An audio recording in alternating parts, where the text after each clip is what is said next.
Halo, pecinta YouTube, selamat jumpa. Apa kabar? Semoga kalian semua sehat-sehat, bergembira, dan tidak kurang makan. Saya ada di satu pinggir sawah, tempat yang indah di kampung, di mana orang hampir sekarang kehilangan sawah di mana-mana. Dan tempat ini mungkin saya ingin mengabadikan tempat ini dengan kisah-kisah saya. Satu hal yang mengesankan bahwa kerap kali semua orang tua pasti setuju dia ingin punya anak yang baik, yang rajin, yang pinter, yang brilian, pokoknya anak yang bisa dibanggakan. Persoalannya bagaimana menciptakan, mengkondisikan agar anak kita bisa seperti yang kita harapkan. Saya punya kisah begini. Orang tua yang baik satu kali mengajak anak-anaknya 3 orang berlibur ke desa di pinggir sungai, di pinggir hutan begitu. Pagi-pagi mereka jalan dan menemukan ada satu pasang sepatu yang sudah butut yang sudah robek-robek di pinggir sungai itu.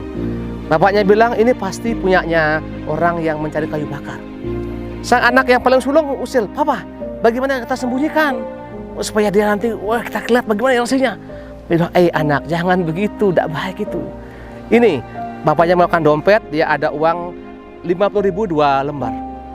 Ini, kamu taruh 2 uang ini, satu di sepatu yang kanan, satu di sepatu kiri. Loh, kenapa bapak? Taruh saja. Kemudian sang bapak, kemudian kita amati setelah ditaruh. Bapak, mereka 3 anak sama bapaknya mawat dari jauh. Benar, setengah jam kemudian, ada orang kampung yang mencari kayu bakar datang. Tergopoh-gopoh, kelihatan capek sekali. Dia mau pakai sepatunya. Dipakai kok seperti ada yang menghalangi. Dia buka, ada uang ini. Gusti Allah, matur nuwun, terima kasih banyak. Tuhan tahu saya belum makan 2 hari ini. Lagi diambil cium-cium uangnya. Terus lagi pakai lagi, uang lagi. Luar biasa Tuhan. Semoga yang menaruh uang ini kau berkati. Kau berikan rezeki yang melimpah. Dan dia ambil kayu dan jalan dengan siul-siul senang sekali. Setelah mereka jalan, sang yang tadi kayu bakar jalan ke pulang, sang ayah dan 3 anak keluar. Kamu lihat tadi, seandainya kamu sembunyikan sepatu pemungut kayu bakar ini, mungkin yang terima makian. Jangkrik, naskeleng, kuluk, semua akan keluar semua itu. Kata-kata litani kebun binatang. Kamu senang kah? Dan itu tidak baik akibatnya. Tapi ketika kita kasih uang, yang keluar apa? Syukur, doa, dan kita didoakan. Saya melihat bahwa salah satu cara mengkondisikan anak menjadi anak yang baik adalah tergantung peran orang tua. Karena pendidikan yang pertama adalah keluarga. Dan ayah dan bapak guru yang pertama dan utama. Kalau kita mau anak kita jadi baik, kondisikan seperti itu, ajari. Karena anak tuh membutuhkan praktek, bukan teori belaka. Orang tuanya mengajari, dia omongkan, orang tua praktekkan. Dan dengan demikian, perbuatan baik itu menjadi internalisasi, menjadi milik, menjadi habitual action, kebiasaan sang anak yang akan spontan keluar ketika dia berhadapan dengan masyarakat. Yang dibutuhkan seperti itu. Kerap kali kita orang tua senang sekali kalau anak kita hanya dapat nilai yang bagus nilainya 9, 8, langsung bangga dipoto, diposting di Facebook. Anakku pinter. Apa tuh pinter?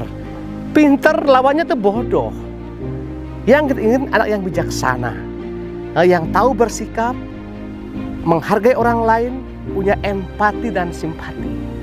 Memang kadang-kadang teori bagus kita punya pengajar agama bagus, teori menulis semua bagus, Oxford keluar semua, praktek KO. Apalagi dengan adanya handphone ini menjadikan anak begitu subjektif, egois, yang penting diriku, orang lain terserah. Ini yang saudara sekalian yang mungkin kita bisa petik untuk bisa menjadi anak yang baik. Pertama-tama orang tua mengubah konsep, mengubah cara, dan memberikan contoh. Sehingga contoh yang baik yang diulang berkali-kali akan menjadi kebiasaan, menjadi milik anak lagi. Sehingga mereka begitu biasa untuk berbuat baik.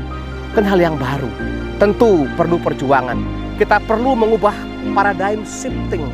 Cara berpikir kita, pola pendidikan kita. Jangan hanya kamu nilaimu bagus 9, 10. Tidak cukup. Ya. Yang paling penting anak nilai bagus, tapi akan lebih bagus lagi kalau diimbangi oleh hati yang baik.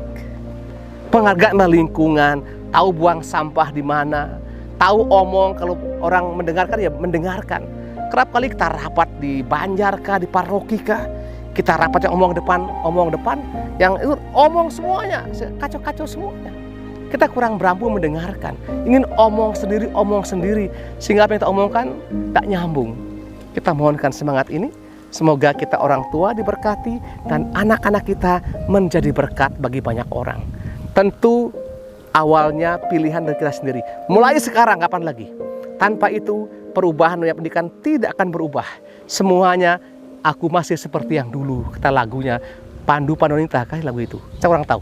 Tapi dengan demikian semoga cerita ini memberikan satu hikmat bagi Anda semua. Dan sebelum Anda tutup itu YouTube, jangan lupa tekan lonceng ya. Centong gitu supaya nanti berjumpa dengan saya Romo Komang Bleki Hitam. Selamat jumpa.